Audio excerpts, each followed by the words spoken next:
Categories में बंटे हुए हैं और सेक्रेड ब्लड एलियन सबसे ऊंची कैटेगरी में आता है। तो इसका मतलब है कि उसने एक सबसे ऊंची कैटेगरी के जानवर को मार गिराया था। एक पल के लिए वीर को लगा जैसे कि वो कोई सपना देख रहा है और अपने आप को विश्वास दिलाने के लिए उसने कस के खुद को चुटकी काटी। आई! अपने हाथ पर बहुत तेज दर्द के एहसास से वीर को विश्वास हो गया कि वो कोई सपना नहीं देख रहा था, वाकई में उसने इस कैटेगरी के जानवर को मारा है। इस बात का एहसास होते ही वीर की खुशी का ठिकाना नहीं रहा और वो खुशी खुशी उस सुनहरे कछुए की एनर्जी हासिल करने में लग गया। सेक्रेड ब्लड कछुए की एनर्जी हासिल करने के बाद वीर अपने सामने आई पावर स्क्रीन की तरफ देखने लगा, जिस पर लिखा था, आपको सुनहरे कछुए की एनर्जी हासिल हो गई है, आपने 7 सेक्रेड जीन पॉइंट्स हासिल कर लिए हैं। ये पढ़कर वीर को ऐसा लगा जैसे कि उसने पूरी दुनिया ही जीत ली हो। टाइटन ग्रह में आने के बाद ये उसकी पहली सफलता थी। कहां अभी कुछ देर पहले तक तो उसे एक भी जीन पॉइंट्स नहीं मिला था और अब उसके 7 जीन पॉइंट्स हैं और वो भी सेक्रेड जीन पॉइंट्स। इसके अलावा उसे ये बात भी अच्छे से पता है कि सेक्रेड ब्लड एलियंस की सोल बिना किसी शक सबसे अच्छी डेविल सोल होती है और अगर वो उसे बेचने जाएगा तो उसे इसकी अच्छी खासी रकम मिलेगी, इसलिए उसका खुश होना लाजमी था। सुनहरे कछुए की एनर्जी हासिल करने के बाद वीर ने उस कछुए का कवच उसके शरीर से अलग करने के लिए उसके शरीर को चीरा ही था कि तभी एक टन की आवाज के साथ उसका खंजर किसी ठोस मेटल से जा टकराया और वीर वहीं का वहीं रुक गया। जितनी उसे इन कछुओं के बारे में समझ थी उसके हिसाब से ये कछुए और केकड़े एक जैसे ही होते हैं, ऊपर से सख्त और अंदर से नर्म। उनके मांस में कोई हड्डी नहीं होती है, फिर उसके शरीर में ये मेटल कहां से आया? ये सोचकर वीर ने उस सुनहरे कछुए के पेट को और चौड़ा करके चीरा और मांस के अंदर उसे काले रंग के मेटल का टुकड़ा नजर आने लगा। वीर ने तुरंत ही उस मेटल के आसपास घिरे मांस को अच्छे से साफ किया और कुछ ही सेकंड्स में वो काला मेटल उसे साफ साफ नजर आने लगा। पहली झलक में देखने पर वीर को वो कोई आम मेटल लगा, लेकिन जब उसने उस पत्थर को बाहर निकाला तब उसे एहसास हुआ कि वो कोई मेटल नहीं बल्कि काले रंग का क्रिस्टल पत्थर था, जिसका आकार किसी कबूतर के अंडे के बराबर था। वीर ने उस क्रिस्टल पत्थर को हाथ में ले लिया, लेकिन बहुत गौर से देखने पर भी वीर को उस पत्थर में कुछ भी अजीब महसूस नहीं हुआ। दूर से देखने में वो क्रिस्टल पत्थर किसी चमकते हुए पत्थर के टुकड़े की तरह खूबसूरत लग रहा था, लेकिन उसे करीब से देखने पर ऐसा लग रहा था जैसे कि उस पर करोड़ों सितारों की चमक पड़ रही हो, जो उसकी खूबसूरती में 4 चांद लगा रहे थे। ये टाइटन ग्रह का सबसे कम खतरे वाला इलाका है। यहाँ तो प्राइमरी एलियंस भी बहुत मुश्किल से नजर आते हैं, तो सेक्रेड ब्लड एलियंस की तो बात ही छोड़ दो। तो फिर ये सेक्रेड ब्लड सुनहरा कछुआ यहाँ अचानक से कैसे आ गया? और इससे पहले तो मैंने कभी भी सेक्रेड ब्लड कछुओं के बारे में सुना ही नहीं। वैसे भी ये काले कछुए बहुत कमजोर होते हैं और ये सेक्रेड ब्लड सुनहरा कछुआ तो बहुत ही ज्यादा कमजोर था। ये कहीं से भी सबसे ऊंची कैटेगरी का एलियन तो नहीं लग रहा था। तो क्या इस क्रिस्टल की वजह से ये कछुआ इतना सुनहरा लग रहा था? वीर गहरी सोच में पड़ गया, पर काफी देर तक सोचने के बाद भी उसे कुछ समझ नहीं आया। इसीलिए बिना ज्यादा सोच विचार किए वीर ने उस काले क्रिस्टल को अपनी जेब में डाला और एक बार फिर से उस सुनहरे कछुए के कवच को उसके शरीर से अलग करना शुरू कर दिया। सेक्रेड ब्लड कछुए का कवच भी बहुत कीमती होता है, अगर उसे बेचा जाए तो उसकी अच्छी खासी कीमत मिल सकती है। इसीलिए वीर ने सावधानी से सुनहरे कछुए के कवच को उसके शरीर से अलग कर अपने बैग में रख लिया। आज वाकई में उसका दिन काफी अच्छा था। आज न सिर्फ उसे सेक्रेड ब्लड एलियन को मारकर उसकी राक्षसी आत्मा हासिल हुई है, बल्कि उसे 7 सेक्रेड जीन पॉइंट्स भी मिले हैं और तो और उसे ये यूनिक काला क्रिस्टल भी हासिल हुआ। और वीर को ऐसा इंट्यूशन हो रहा था कि ये काला क्रिस्टल कोई आम क्रिस्टल नहीं या आम पत्थर नहीं है, बहुत ही खास है। इतनी बड़ी सफलता हासिल होना वीर को किसी सपने जैसा लग रहा था। जैसा उसका एक्सपीरियंस था उस हिसाब से तो एक प्राइमरी एलियन को ही मारना उसके लिए बहुत मुश्किल था, फिर यहाँ तो उसने एक सेक्रेड ब्लड एलियन को मारा था, इसीलिए उसके लिए ये वाकई में बहुत बड़ी सफलता थी। वीर को भले ही टाइटन ग्रह पर आने से पहले मार्शल आर्ट्स की एडवांस ट्रेनिंग मिली थी, पर वो इस ग्रह पर मौजूद खतरनाक एलियन से मुकाबला करने के लिए काफी नहीं थी। साथ ही साथ उसके पास कोई डेविल सोल भी नहीं थी जिससे वो अपना रूप बदल सके या उस डेविल सोल को अपना हथियार और कवच बना सके। टाइटन ग्रह के बाजार में ये डेविल सोल इतनी महंगी थी कि वीर उसे खरीद भी नहीं सकता था। बिना इन सब साधनों के वीर ने अब तक सिर्फ कमजोर एलियंस को ही मारकर जीन पॉइंट्स हासिल किए थे, लेकिन जितना ज्यादा वो इन कमजोर एलियंस की एनर्जी हासिल कर रहा था उसके विकसित होने की प्रक्रिया उतनी ही धीमी होती जा रही थी। और यही वजह थी कि टाइटन ग्रह पर 3 महीने से ज्यादा बिताने के बाद भी उसने अभी तक फर्स्ट लेवल भी पार नहीं किया था। ऐसा नहीं था कि उसने किसी ताकतवर एलियन को मारने की कोशिश नहीं की थी, लेकिन सबसे कमजोर प्राइमरी एलियन भी उसकी जान के लिए खतरा बन गया था, जिसकी वजह से उसे करीब 1 महीने तक देव आश्रम में आराम करना पड़ा था। वीर जानता था कि अगर वो किसी खतरनाक एलियन का शिकार नहीं करेगा तो वो कभी भी आगे नहीं बढ़ पाएगा, और यही वजह थी कि आज वो किसी ताकतवर एलियन की तलाश में निकला था। लेकिन उसे क्या पता था कि उसकी किस्मत इतनी अच्छी होगी कि उस एक ही दिन में इतना कुछ हासिल हो जाएगा।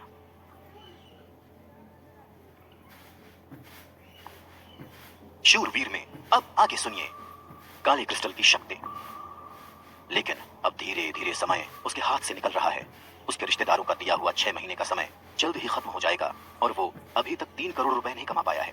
अगर ऐसा ही चलता रहा तो उसके रिश्तेदार उसके घर पर कब्जा कर लेंगे और फिर उसके यहाँ टाइटन ग्रह पर आने का कोई फायदा नहीं होगा। ये ख्याल आते ही वीर तुरंत ही अपनी आंखें खोलता है और उठकर बैठ जाता है। उसे इस बात का एहसास है कि अब उसके पास वाकई में बहुत कम समय बचा हुआ है। बस वो ये नहीं समझ पा रहा है कि ऐसा क्या करे कि जल्द से जल्द उसे 3 करोड़ रुपए मिल जाएं। अगर वो सुनहरे कछुए के कवच को बेच भी देता है तब भी वो इतने रुपए नहीं कमा पाएगा। उसके लिए उसे किसी और ताकतवर एलियन का शिकार करने की जरूरत है। पर दिक्कत यह है कि इस समय वीर की स्ट्रेंथ और तकनीक दोनों ही किसी ताकतवर एलियन का शिकार करने के लायक नहीं है। फिर ऐसे में वो कैसे किसी ताकतवर एलियन से जाकर भिड़ जाए? ये तो फिर वही बात हो जाएगी कि आ बैल मुझे मार। ये तो मुसीबत बुलाने वाली बात होगी। वीर इन्हीं सब उलझनों में खोया हुआ था कि तभी उसे कुछ याद आता है। वो तुरंत ही अपनी जेब से काले क्रिस्टल को निकालता है और बड़े ही ध्यान से उसे देखता रहता है। उसे अभी भी समझ में नहीं आ रहा था कि आखिर ये किस तरह का पत्थर है और इसमें ऐसी कौन सी शक्तियां हैं जिसने एक आम कछुए को इतना खास बना दिया था। तभी वीर की नजर अपने कमरे के कोने में रखे एक पिंजरे पर पड़ती है, जहां कुछ दिन पहले उसने एक बड़ी सी बिल्ली को कैद करके रखा था। हरे रंग की वो बिल्ली आम बिल्लियों से काफी अलग थी, ठीक वैसे ही जैसे टाइटन ग्रह के बाकी सभी जानवर थे। काले कछुओं की तरह ये हरी बिल्ली भी एक आम एलियन थी। वीर इन बिल्लियों का शिकार करके उन्हें अपने साथ वापस लेकर आता था ताकि उनकी एनर्जी हासिल करके वो अपने जीन पॉइंट्स बढ़ा सके। लेकिन कुछ समय बाद इन बिल्लियों से हासिल हुई एनर्जी से उसके जीन पॉइंट्स बढ़ना बंद हो गए। इसीलिए उसने एक आखिरी हरी बिल्ली को कैद में ही छोड़ दिया था और इसके बाद में लगभग भूल ही गया था। ये काफी हैरानी वाली बात थी, ये हरी बिल्ली अभी तक जिंदा है। वीर तुरंत ही पिंजरे में से उस हरी बिल्ली को निकालता है और कुछ सेकंड सोचने के बाद वो काला क्रिस्टल उसे खिलाने ही वाला होता है कि तभी वो कुछ ऐसा देखता है जिसे देखकर उसकी आंखें खुली की खुली रह जाती हैं। अधमरी सी वो हरी बिल्ली काले क्रिस्टल को देखते ही अपनी पूरी ताकत लगाकर झट से अपनी जुबान बाहर निकालती है और इससे पहले कि वीर कुछ समझ पाए, वो हरी बिल्ली उस काले क्रिस्टल को पूरी तरह से निगल लेती है। इस काले क्रिस्टल में कुछ तो खास बात है। वीर हैरानी से सब कुछ देखता हुआ सोचता है। उसके देखते ही देखते वो हरी बिल्ली जो कुछ समय पहले मरने की कगार पर थी, उसमें अचानक से ही जान आ जाती है। अपने चारों पंजों से वो वीर पर वार करने की कोशिश करती है और जब वो इसमें सफल नहीं हो पाती तो जिस हाथ से वीर ने उसकी गर्दन को पकड़ा हुआ था उसी हाथ को वो अपने दांतों से काटने की कोशिश करती है। वीर उस हरी बिल्ली को पिंजरे में वापस डाल देता है और ध्यान से उसकी हर हरकत पर नजर रखता है। वो हरी बिल्ली जिसने इतने दिनों से कुछ भी नहीं खाया था, अचानक से ही एनर्जी से भर जाती है और पिंजरे से बाहर निकलने के लिए तेजी से हाथ पांव मारने लगती है। वीर वापस अपनी जगह पर बैठकर हरी बिल्ली की हर एक हरकत को ध्यान से देखता है। उसके दिमाग में एक शक था और अगर उसका ये शक यकीन में बदल गया तो इससे ये बात तो पक्की हो जाएगी कि उसके हाथ बहुत ही अनमोल चीज लगी है, एक ऐसी चीज जो सीक्रेट ब्लड एलियन से भी कहीं ज्यादा कीमती है। इस ख्याल भर से ही वीर का रोम रोम एक नए उत्साह से भर गया था, लेकिन साथ साथ उसे ये डर भी सता रहा था कि कहीं अगर उसका शक गलत निकला तो उम्मीद की वो इस किरण को खो देगा। इसीलिए वो अपनी सांस रोके पिंजरे को ऐसे एकटक देख रहा था जैसे कोई स्टूडेंट अपने रिजल्ट का इंतजार करता है। वीर उस पिंजरे को देखने में इतना मग्न था कि उसे किसी भी चीज की सुध नहीं थी, यहाँ तक कि भूख का भी एहसास उसे तब हुआ जब उसे सूप की खुशबू आई। वीर अपने बोल से सूप पीने ही जा रहा था कि तभी उसे कुछ टूटने की आवाज आती है। वो तुरंत ही मुड़ता है और देखता है कि हरी बिल्ली पिंजरा तोड़कर बाहर निकलने की कोशिश कर रही है, यहाँ तक कि उसने कुछ सलाखें तोड़कर अपना सिर भी बाहर निकाल लिया था। वीर के देखते ही देखते उसके शरीर का हल्का हरा रंग गहरे हरे रंग में बदल गया। उसके दांत और नाखून पहले से भी ज्यादा नुकीले और पैने हो गए। एक पल के लिए वीर इतना ज्यादा हैरान हो गया था कि उसे कुछ समझ में नहीं आ रहा था और जब तक उसे समझ आया तब तक वो हरी बिल्ली पिंजरा तोड़ के बाहर आने ही वाली थी।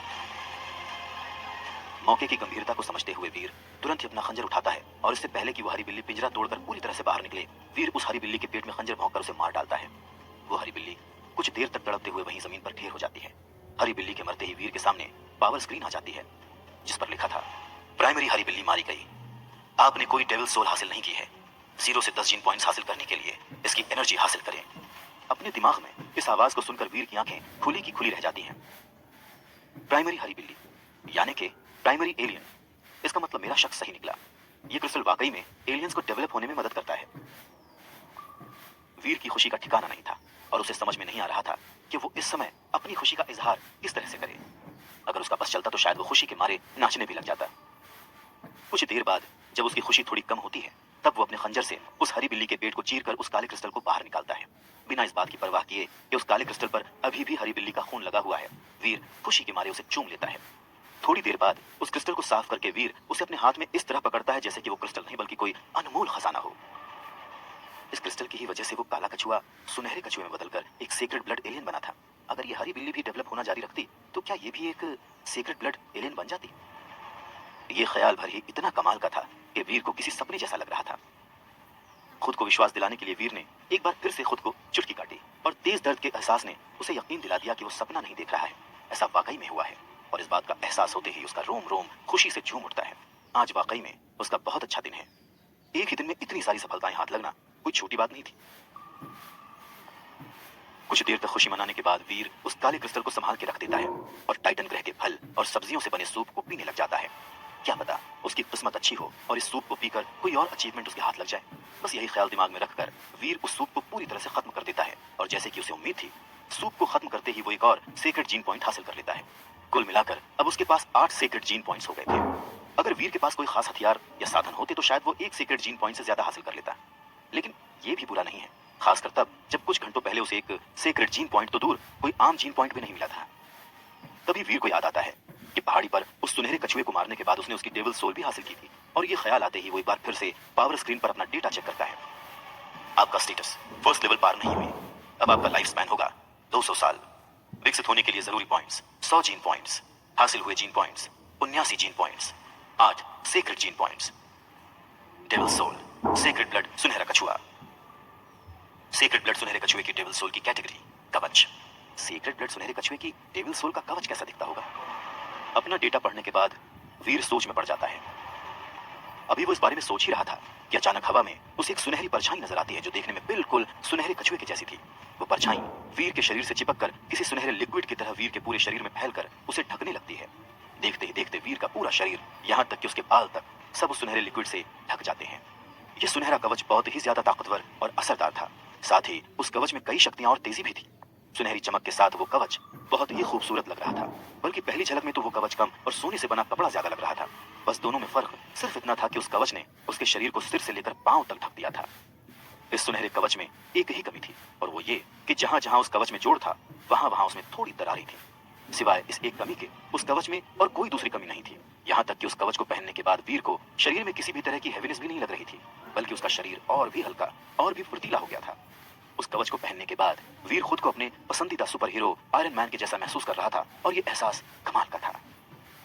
वाकई ये कवच तो कमाल का है, पर बाकी प्राइमरी डेविल सोल के कवच के मुकाबले जो यहाँ ज्यादातर लोगों के पास है, ये सुनहरा कवच कहीं ज्यादा खूबसूरत है।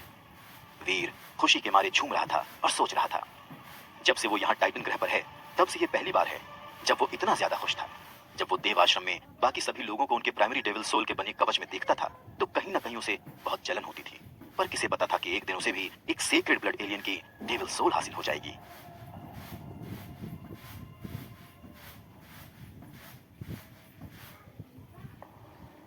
शूरवीर में अब आगे सुनिए सनकी और फुर्तीले टिड्डे। उस रात वीर को 3 महीनों में पहली बार एक सुकून भरी नींद आई थी, क्योंकि उस रात उसे ऐसा लग रहा था कि जिस मकसद के लिए वो यहाँ आया था वो जल्द ही पूरा हो जाएगा, और इस ख्याल भर से ही वीर के रोम रोम में सुकून छा गया था। अभी एक दिन पहले तक तो वो बहुत ही हताश और निराश महसूस कर रहा था। आखिर 18 साल के लड़के के लिए 3 करोड़ की रकम इकट्ठा करना कोई आसान बात नहीं है, खासकर वीर के लिए। पर अब सब कुछ बदल चुका था। अब उसके हाथ खजाना जो लग गया था। सुनहरे कछुए का कवच अभी भी उसके पास है, जो कम से कम 1 से 2 करोड़ तक की कीमत का होगा।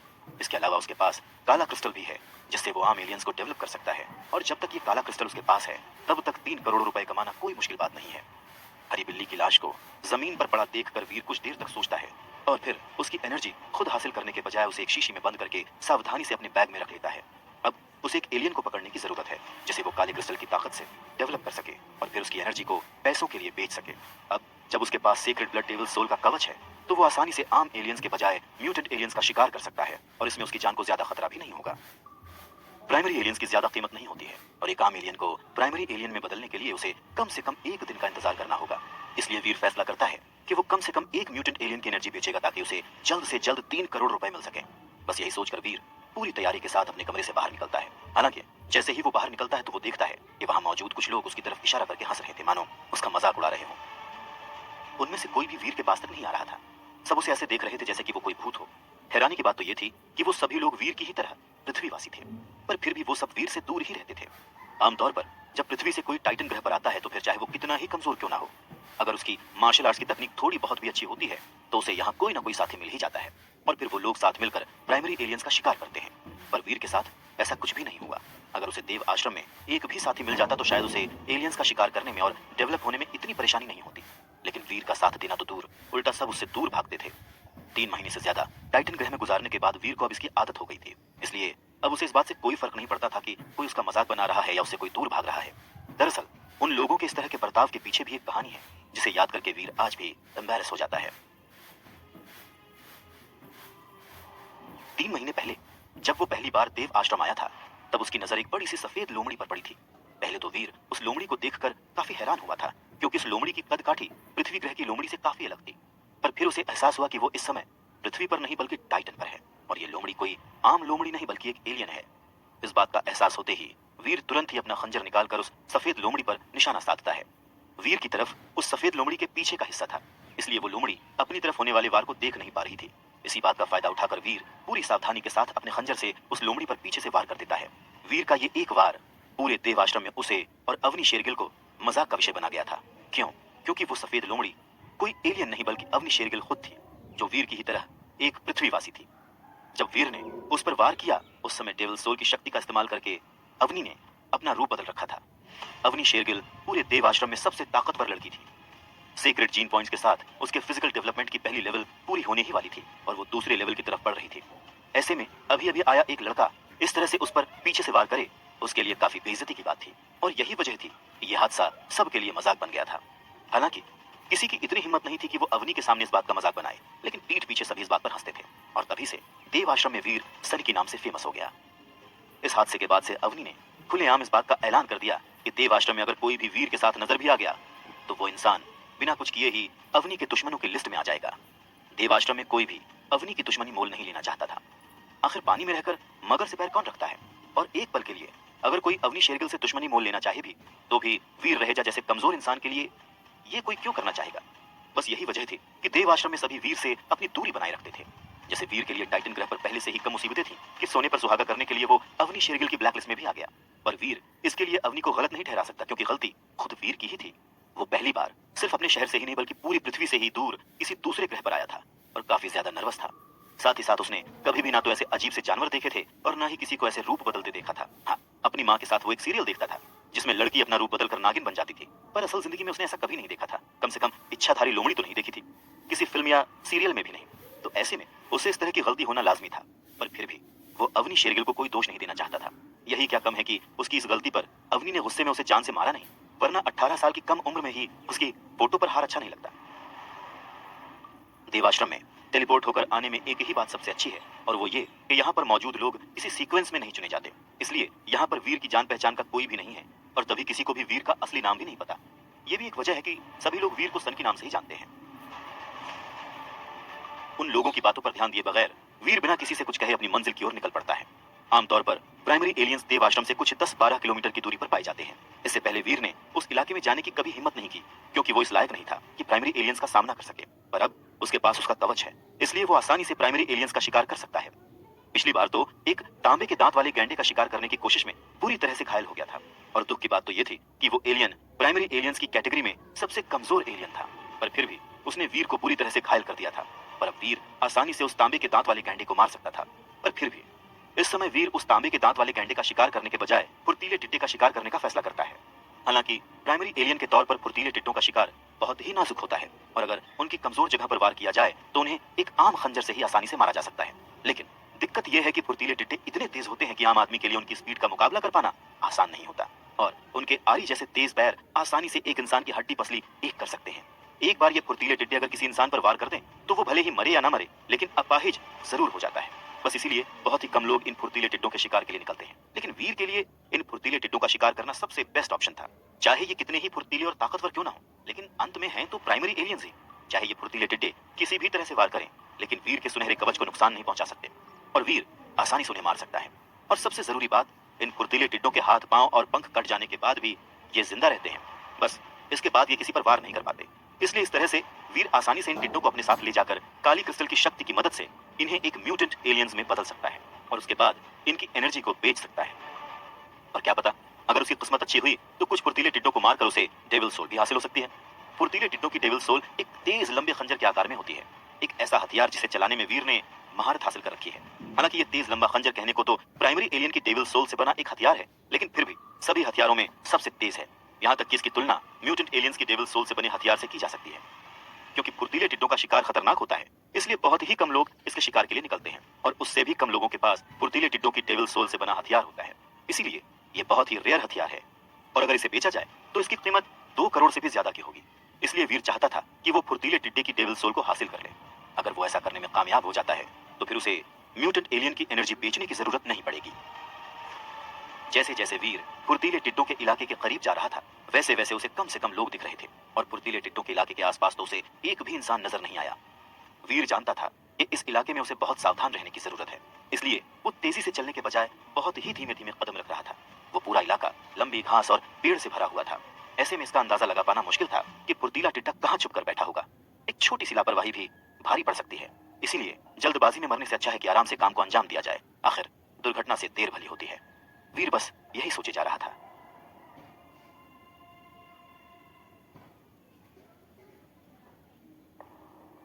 शूरवीर में अब आगे सुनिए फुर्तीले टिड्डों का सफाया। वीर सावधानी से आगे बढ़ ही रहा था कि तभी उसे घास में करीब 1 फुट लंबी हरे रंग की कोई चीज चिपकी नजर आई। अगर वो इतना सावधान नहीं रहता और ध्यान नहीं देता तो उसे यही लगता कि ये घास का ही हिस्सा है, न कि फुर्तीला टिड्डा जो एक ही वार में इंसान को अपाहिज बना सकता है। गहरे हरे रंग के उस फुर्तीले टिड्डे के पैर उसके शरीर से भी लंबे थे।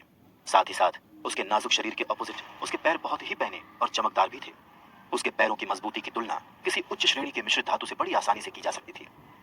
वीर की किस्मत अच्छी थी कि इससे पहले कि वो फुर्तीला टिड्डा वीर को देख पाता, वीर की नजर उस पर पड़ गई, नहीं तो ये फुर्तीला टिड्डा उसकी जान ही ले लेता।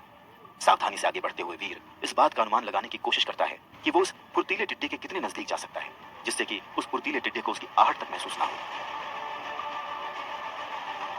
उस फुर्तीले टिड्डे के करीब 6 फीट की दूरी पर आकर वीर वहीं रुक जाता है।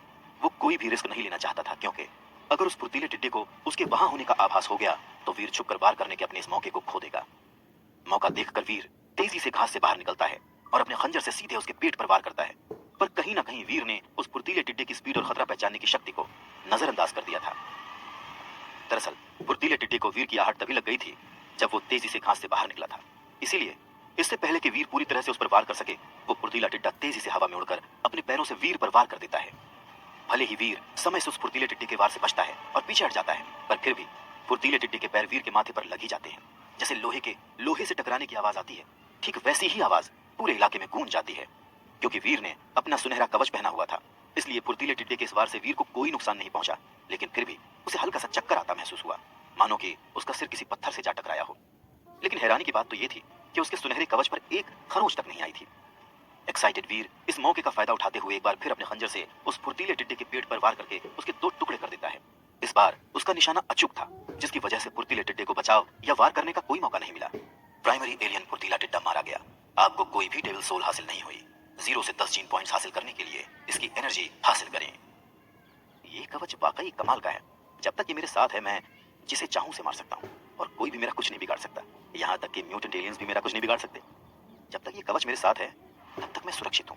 ठीक वैसे ही जैसे कटप्पा के होते बाहुबली का कोई कुछ नहीं बिगाड़ सकता। अपने आखिरी ख्याल पर वीर खुद ही हंस पड़ता है, पर इस समय वो इतना खुश था कि उसे किसी बात की परवाह नहीं थी। अचानक से ही वीर के अंदर एक नया जोश आ जाता है और वो इन फुर्तीले टिड्डों से छुपना बंद कर देता है। बल्कि वो तो सीना चौड़ा करके उस पूरे इलाके में ऐसे घूमने लगता है जैसे कि कितनी बड़ी जंग जीत कर आया हो। उसकी इस हरकत की वजह से वो कई फुर्तीले टिड्डों का ध्यान अपनी ओर आकर्षित कर लेता है। एक शातिर शिकारी की तरह वीर ने जानबूझकर ये जाल बिछाया था और एक एक करके सभी फुर्तीले टिड्डे उस पर वार करने के लिए सामने आ जाते हैं। लेकिन वीर के कवच की वजह से कोई उसे एक खरोंच तक नहीं पहुंचा पाता। मौके का फायदा उठाते हुए वीर एक ही वार में एक एक करके उन सभी टिड्डों का काम तमाम कर देता है। प्राइमरी एलियन फुर्तीला टिड्डा मारा गया। आपको कोई भी डेविल सोल हासिल नहीं हुई है। 0 से 10 जीन पॉइंट्स हासिल करने के लिए इसकी एनर्जी हासिल करें। प्राइमरी एलियन फुर्तीला टिड्डा मारा गया। आपको कोई भी डेविल सोल हासिल नहीं हुई है। 0 से 10 जीन पॉइंट्स हासिल करने के लिए इसकी एनर्जी हासिल करें। वीर के दिमाग में लगातार गूंजती ये आवाज उसे एक उत्साह के साथ भरती जा रही थी। उसे पता भी नहीं चला कब उसने 50 से भी ज्यादा फुर्तीले टिड्डे मार गिराए। फुर्तीले टिड्डों के इलाके में मचे आतंक से अनजान देव आश्रम का एक अन्य सदस्य जय सहगल अपनी किस्मत को कोसता हुआ उसी फुर्तीले टिड्डों के इलाके की तरफ बढ़ रहा था। वीर की तरह जय भी एक पृथ्वीवासी था। बस फर्क इतना था कि वीर के पिता की मौत के बाद वीर की आर्थिक स्थिति काफी खराब हो गई थी और जय एक बहुत ही बड़े घर से था। पर यहाँ पर अपना एक स्टेटस हासिल करने के लिए जय के पास अवनी शेरगिल का चेला बनने के अलावा और कोई चारा नहीं बचा था। दरअसल जय को अपने फिजिकल डेवलपमेंट की लेवल को पूरा करने और श्रेष्ठ का स्टेटस हासिल करने के लिए अभी भी 100 जीन पॉइंट्स की जरूरत थी, जो किसी म्यूटेंट एलियन की एनर्जी से हासिल हुए हों। लेकिन इतने पॉइंट्स हासिल करना उसके अकेले की बस की बात नहीं थी। भले ही यहाँ देव आश्रम में उसके पास बहुत पैसा हो, पर हर चीज पैसों से खरीदना नामुमकिन होता है। जैसे पैसों से केवल आम और प्राइमरी एलियंस की एनर्जी ही खरीदी जा सकती है, क्योंकि बहुत ही कम लोग ऐसे हैं जो म्यूटेंट एलियंस की एनर्जी बेचते हों। केवल अवनी शेरगिल जैसे ही लोग, जिनके पास सबसे ज्यादा सीक्रेट ब्लड जीन पॉइंट्स हैं, वही म्यूटेंट एलियंस की एनर्जी बेच सकते हैं। लेकिन अवनी शेरगिल का भी एक उसूल है, उसके लिए पैसों से ज्यादा ईमानदारी और मेहनत मायने रखती है। ये भी एक वजह है कि जय को अवनी के ग्रुप में रहना इतना नहीं खलता, और इसीलिए इस समय भी वो अवनी के लिए ऐसी जगहों की तलाश कर रहा था जहां पर इंसानों की मौजूदगी कम से कम हो और सीक्रेट ब्लड और म्यूटेंट एलियंस की तादाद ज्यादा हो। अगर ऐसी कोई जगह मिल जाती है तो अवनी अपने पूरे ग्रुप के साथ उन एलियंस पर हमला कर देगी और बदले में उसके ग्रुप के लोगों को उन एलियंस की एनर्जी मिल जाएगी। पिछले 1 महीने से जय ऐसी ही किसी जगह की तलाश कर रहा था, पर अफसोस उसे ऐसी कोई जगह नहीं मिली। अब तो उसका साथ लाया खाने पीने का सामान भी खत्म होने लगा था। इसीलिए उसने वापस देव आश्रम जाने की सोची। वो देव आश्रम की ओर जा ही रहा था कि रास्ते में उसे फुर्तीले टिड्डों का इलाका दिखा और वो एक बार इस इलाके का चक्कर लगाने की सोचता है। क्या पता जिस जगह की वो पिछले 1 महीने से तलाश कर रहा है ये वही जगह हो। हालांकि फुर्तीले टिड्डों के इलाके में घुसते ही उसे बहुत ही अजीब सा महसूस होता है। काफी अंदर आ जाने पर भी उसे एक भी फुर्तीला टिड्डा नहीं दिखता, जो बहुत ही ज्यादा अजीब बात थी। 1 किलोमीटर आगे जाने के बाद उसे जमीन पर खून के निशान दिखाई देते हैं और उसे ये समझते देर नहीं लगती कि इस जगह पर क्या हुआ होगा। किसी ने फुर्तीले टिड्डों का सफाया कर दिया। पर किसने? अपने देव आश्रम में ऐसे एक ही तो लोग हैं और वो भी ग्रुप में शिकार करते हैं। हालांकि यहाँ पर एक से ज्यादा लोगों के होने के निशान नहीं दिख रहे, तो क्या किसी ने अकेले ही? जय को अपनी आंखों पर विश्वास नहीं हो रहा था। जैसे जैसे वो आगे बढ़ रहा था वैसे वैसे उसे और भी ज्यादा खून के दाग नजर आ रहे थे। उन खून के निशानों का पीछा करते हुए जय एक छोटी सी पहाड़ी की तरफ चला जाता है। पर वहां पहुंचते ही जो नजारा उसके सामने होता है उसे देखकर उसके कदम वहीं के वहीं रुक जाते हैं और उसे अपनी आंखों पर विश्वास नहीं होता। फुर्तीले टिड्डों की लाशों के ढेर के बगल में एक सुनहरे रंग का आदमी ऐसे खड़ा हुआ था जैसे कि दुश्मनों को मारने के बाद कोई सुपर हीरो। सूरज की रोशनी में वो आदमी ऐसे लग रहा था जैसे कि किसी रोबोट को सोने का कवच पहना दिया गया हो। ओ भाई, क्या तुमने इन सभी फुर्तीले टिड्डों को मारा है? जय सुनहरे रंग के कवच पहने आदमी के आसपास देखता हुआ पूछता है। फुर्तीले टिड्डों की लाश से अभी भी खून बह रहा था, जिससे ये बात साफ थी कि उन टिड्डों को मरे हुए ज्यादा समय नहीं बीता है, पर सिर्फ एक अकेले आदमी ने इन सभी टिड्डों को मार गिराया। भले ही ये फुर्तीले टिड्डे अभी प्राइमरी एलियंस हों, पर फिर भी खतरनाक होते हैं। यहाँ तक कि देव आश्रम के सबसे ताकतवर योद्धा भी इनसे भिड़ने की नहीं सोचते। फिर ये कैसे?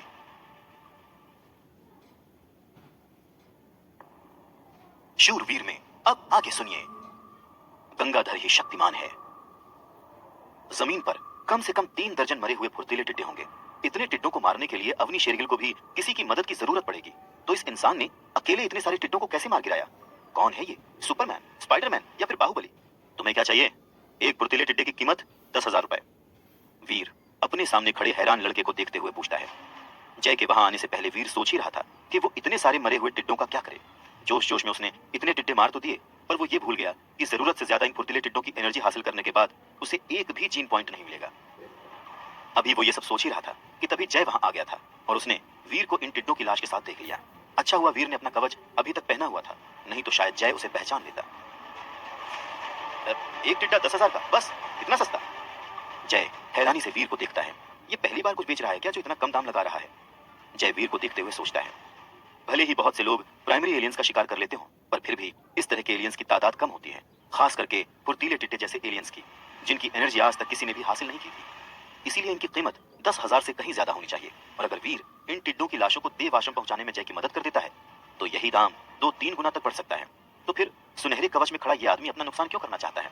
ऐसा तो नहीं कि 1 महीने से जगह जगह घूम के खुद जय के कान खराब हो गए हों और उसने कुछ गलत सुन लिया हो? जय हैरानी से वीर को देखते हुए सोचता है।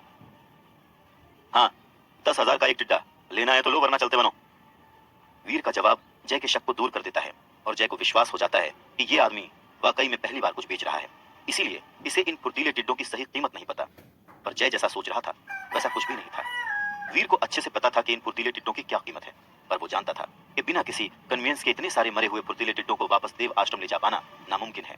और अगर वो किसी साधन की तलाश में इन टिड्डों को यहाँ छोड़कर चला जाता है तो हो सकता है कि कोई इन्हें चोरी कर ले। इसीलिए वीर ने बिना ज्यादा सोचे समझे इन टिड्डों की ये कीमत लगा दी। और वैसे भी वीर के पास इतना समय और स्टेमिना नहीं था कि वो इन सब चीजों में उसे बर्बाद करे। उसे इससे भी जरूरी चीजें करनी थी और इसीलिए वो थोड़ा नुकसान उठाने के लिए तैयार था। हाँ बिल्कुल, मैं ये सारे फुर्तीले टिड्डे खरीद लूंगा। वैसे कुल मिलाकर कितने हैं ये? जय तो खुशी से पागल हो गया था। ये फुर्तीले टिड्डे हर तरह से उसके लिए फायदेमंद हैं। एक तो ये उसे कम कीमत में मिल रहे हैं और दूसरा इनकी सप्लाई कम होने की वजह से ये बहुत ही यूनिक गिफ्ट के तौर पर भी इस्तेमाल हो सकते हैं। कुल मिलाकर ये 43 फुर्तीले टिड्डे हैं। क्योंकि तुम आदमी सही लग रहे हो इसलिए मैं तुम्हें डिस्काउंट भी दे दूंगा, जिसके बाद ये सभी टिड्डे तुम्हें 4 लाख में पड़ेंगे। वीर ज्यादा सोचे समझे बिना जय को अपना आखिरी ऑफर बताता है। उसे लगा था कि जय के पास ज्यादा पैसे नहीं होंगे, इसलिए उसने जय को डिस्काउंट भी दे दिया। भाई, मैं तुम्हें इन फुर्तीले टिड्डों के 10 लाख दूंगा और ये 10 लाख रुपए का एडवांस और रखो। ये फ्यूचर में तुम्हारे द्वारा मुझे मिलने वाले सभी शानदार चीजों के लिए है। मुझसे डील करके तुम्हें फायदा ही फायदा होगा। मैं हमेशा तुम्हारे सामान की अच्छी से अच्छी कीमत लगाऊंगा और अगर तुम्हारे पास म्यूटेंट एलियन की एनर्जी हुई तब तो मैं तुम्हें माला माल कर दूंगा। जय अपने बैग से नोटों के बंडल निकालकर वीर की तरफ बढ़ाते हुए कहता है। सच पूछो तो इस समय जय जिस हालत में था उसे देखकर वीर को विश्वास नहीं था कि उसके पास 4 लाख रुपए भी होंगे। फिर 20 लाख तो बहुत दूर की बात है। पर वीर ये नहीं जानता था कि ये 20 लाख रुपए जय के लिए कुछ भी नहीं है। इतना तो वो एक टाइम के खाने पर उड़ा सकता है। फिर यहाँ तो उसे ऐसा इंसान मिला जिसने अकेले ही इतने टिड्डों को मार गिराया। फ्यूचर में ऐसा इंसान उसके बहुत काम आ सकता है। ये इंसान नहीं बल्कि सोने का अंडा देने वाली मुर्गी है, और ऐसी मुर्गी पर जितने भी पैसे खर्च करो कम है। तुम्हारी फटीचर हालत को देखकर लगता तो नहीं कि तुम इतने अमीर हो। वीर नोटों का बंडल लेते हुए जय से कहता है, और उसकी बात सुनकर जय हल्का सा मुस्कुरा देता है। सच पूछो तो पैसों के अलावा मेरे पास और है ही क्या। यूं समझ लो कि मैं टाइटन ग्रह का मुकेश अंबानी हूं। मेरे पास पैसों की कोई कमी नहीं है, इसलिए मैंने तुम्हें 10 लाख रुपए एडवांस में दिए, ताकि तुम्हारे पास अगर फ्यूचर में ऐसी कोई भी शानदार चीज आए तो वो तुम मुझे ही बेचना। और अगर तुम किसी म्यूटेंट एलियन की एनर्जी मुझे बेचोगे, तब तो मैं तुम्हें इतने पैसे दूंगा कि तुम गिन भी नहीं पाओगे। जय अपनी बड़ाई करते हुए कहता है। कहीं ना कहीं उसे ये भी डर था कि कहीं उसके हाथ से ये सोने का अंडा देने वाली सुनहरी मुर्गी निकल ना जाए, इसीलिए उसे जितना हो सके उतना दाना डालो ताकि ये मुर्गी कहीं और ना जा पाए। भाई तुम बोलते बहुत हो। खैर, अपना नाम और पता बता दो, फ्यूचर में अगर ऐसा कुछ मिलेगा तो मैं तुम्हें कांटेक्ट कर लूंगा। वीर गहरी सांस लेते हुए कहता है। जय का बड़बोलापन अब वीर को बोर कर रहा था, पर फिर भी एक बात को वीर अनदेखा नहीं कर सकता, और वो ये कि जय के बड़बोलेपन के बावजूद वो ईमानदार है। वरना 4 लाख के 10 लाख कौन देता है। फ्यूचर में जय उसके बहुत काम आएगा। बस एक बार वो काले क्रिस्टल की मदद से एक प्राइमरी एलियन को म्यूटेंट एलियन में बदल दे, फिर तो जय आसानी से उसे 3 करोड़ तो क्या, उससे कहीं ज्यादा दे देगा। आखिर वो टाइटन ग्रह का मुकेश अंबानी जो है। जय सहगल, नाम तो सुना ही होगा, पर हाँ, मेरा असली नाम भी यही है। नहीं, मेरा मतलब है कि हमारे देव आश्रम में कई लोगों के निक नेम भी है ना, जैसे एक लड़का है जिसको हम सनकी बुलाते हैं, पर मेरा ऐसा कोई नाम नहीं है। तुम चाहो तो मुझे रिची रिच बुला सकते हो, और हाँ, मैं रूम नंबर 1046 में रहता हूँ। तुम बताओ, तुम्हारा नाम क्या है, कहाँ रहते हो, और यहाँ टाइटन ग्रह पर कब से हो। अच्छा छोड़ो ये सब, मैं तो कहता हूँ कि मेरे साथ चलो, थोड़ा गप्पे शप्पे हाँकेंगे, मस्ती करेंगे। वैसे हमारी जोड़ी बिल्कुल बैटमैन और रॉबिन जैसी नहीं है। तुम बैटमैन और मैं रॉबिन, बस फर्क इतना है कि यहाँ बैटमैन नहीं बल्कि रॉबिन अमीर है। जय एक्साइटेड होकर वीर से दोस्ती बढ़ाने की कोशिश करता है, पर अपने पिता की मौत के बाद से वीर ने सबसे घुलना मिलना काफी कम कर दिया है। ना ही उसे दोस्त बनाना पसंद है, ना ही वो किसी से बात करता है। अगर उसके लिए कोई खास मायने रखता है तो वो है उसकी माँ और उसकी बहन। साथ ही साथ वो ये भी नहीं चाहता था कि जय को पता चले कि वीर और कोई नहीं बल्कि वही सनकी है जिसके बारे में वो अभी अभी बात कर रहा था। वीर को डर था कि कहीं उसकी असलियत जानकर जय भी बाकी लोगों की तरह उसे दूरी न बना ले, इसलिए बेहतर यही है कि जय से जितना कम से कम बोलो उतना अच्छा है। मेरा नाम डॉलर है, और तुम्हारे लिए बस इतना ही काफी है। पैसे तैयार रखना, मैं बहुत जल्द रूम नंबर 1046 में एक शानदार चीज लेकर आऊंगा। इतना कहकर वीर पैसों को अपने बैग में रखता है और जय से विदा लेते हुए टिड्डों के इलाके से बाहर जाने लगता है। भाई तुम्हारा इंतजार करूंगा, आना जरूर, और हाँ चिंता मत करना, पैसों की कमी नहीं है मेरे पास। वीर को जाता हुआ देखकर जय पीछे से हाथ हिलाते हुए चिल्लाते हुए कहता है, और देखते ही देखते वीर उसकी आंखों से ओझल हो जाता है। डॉलर नाम थोड़ा अजीब नहीं है? खैर मुझे क्या करना, मुझे तो बस सामान से मतलब है। और वैसे भी डॉलर नाम भले ही अजीब हो, लेकिन सनकी से तो अच्छा ही है ना।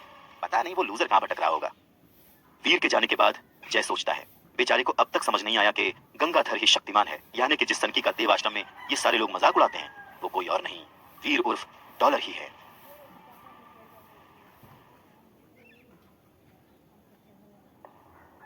शूरवीर में अब आगे सुनिए।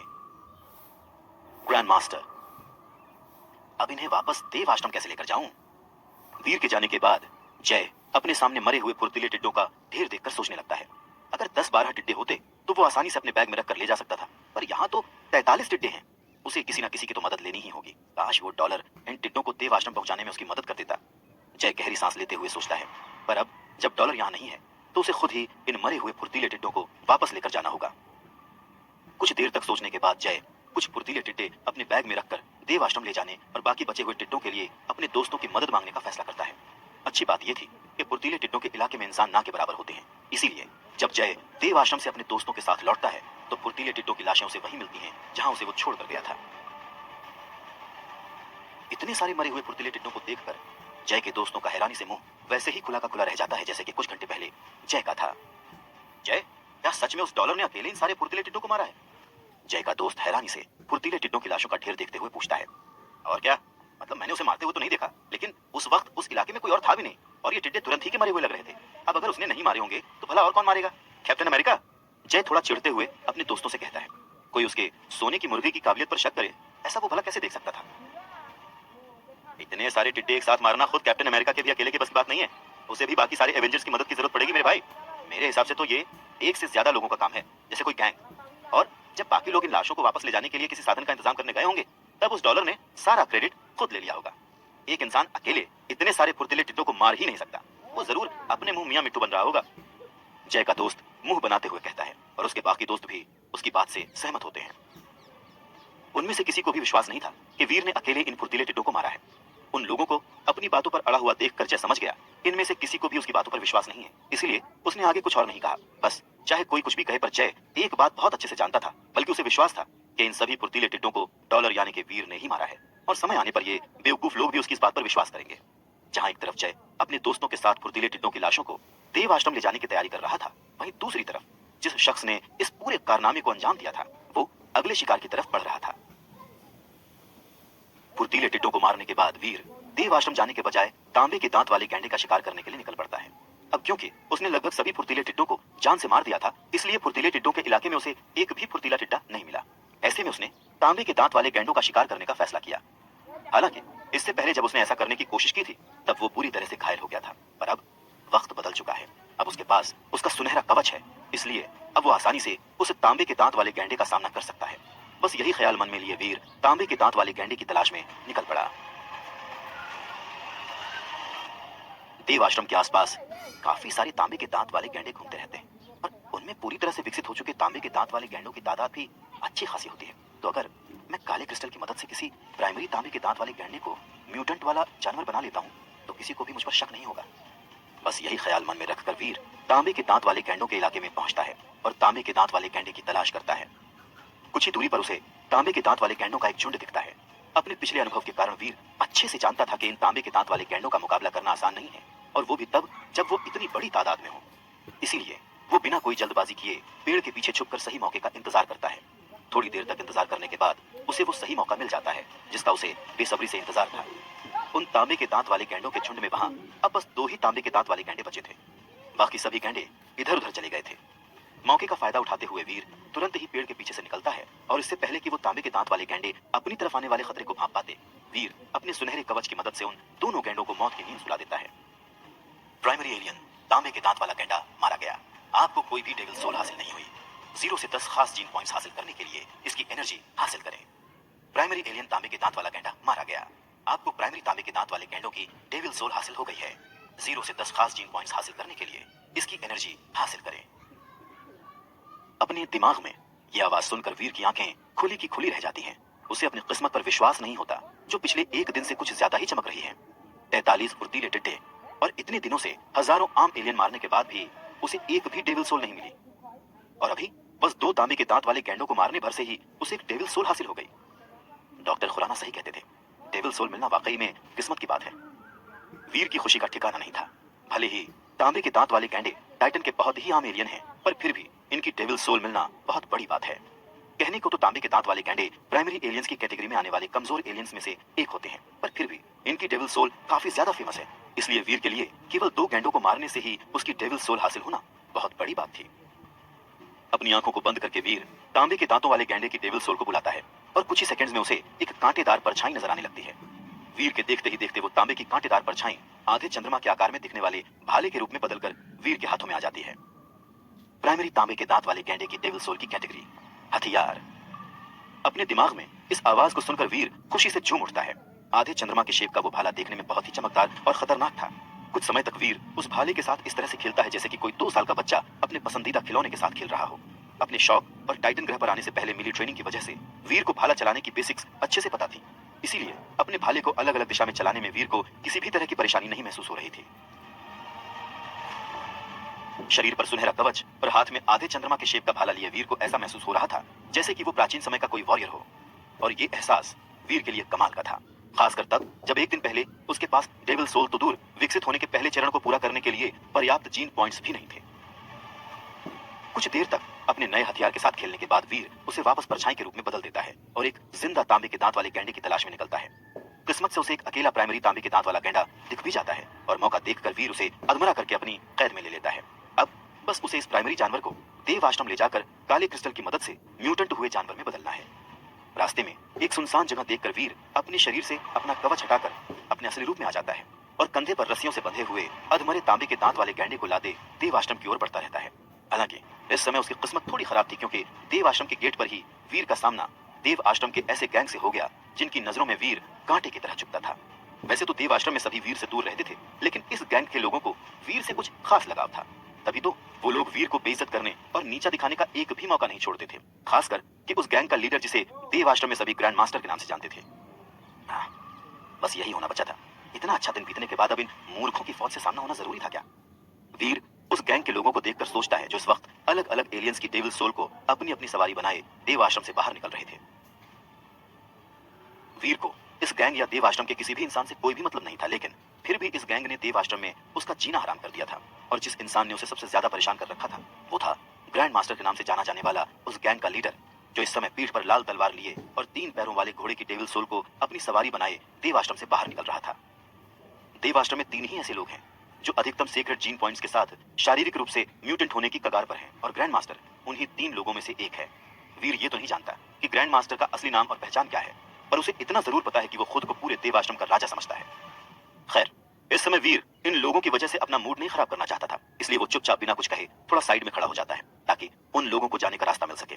पर जैसा कि होना ही था, इस गैंग के लोगों को वीर से कुछ खास लगाव था, खासकर इस गैंग के लीडर को। तभी तो वीर को देखते ही उस गैंग का लीडर ग्रैंड मास्टर अपनी सवारी को ठीक उसके बगल में रोककर उसे ऊपर से नीचे तक देखने लगता है।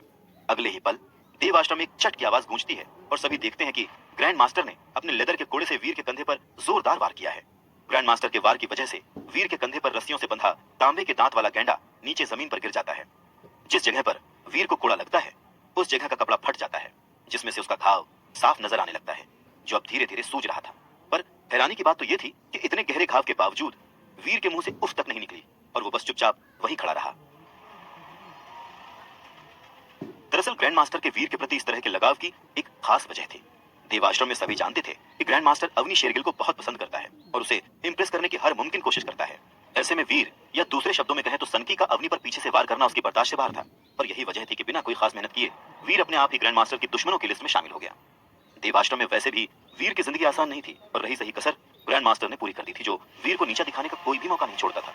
यहाँ तक कि जब ग्रैंड मास्टर को पता चला था कि वीर ने अवनी के साथ क्या किया था, तब बिना सोचे समझे न सिर्फ उसने वीर को पीटा था, बल्कि सबको वार्निंग भी दी थी कि देव आश्रम में अगर किसी ने भी उसके साथ किसी भी तरह का रिश्ता रखा, फिर चाहे वो उसे सामान बेचने का ही क्यों ना हो, तो वीर के साथ साथ वो शख्स भी उसके दुश्मनों की लिस्ट में शामिल हो जाएगा।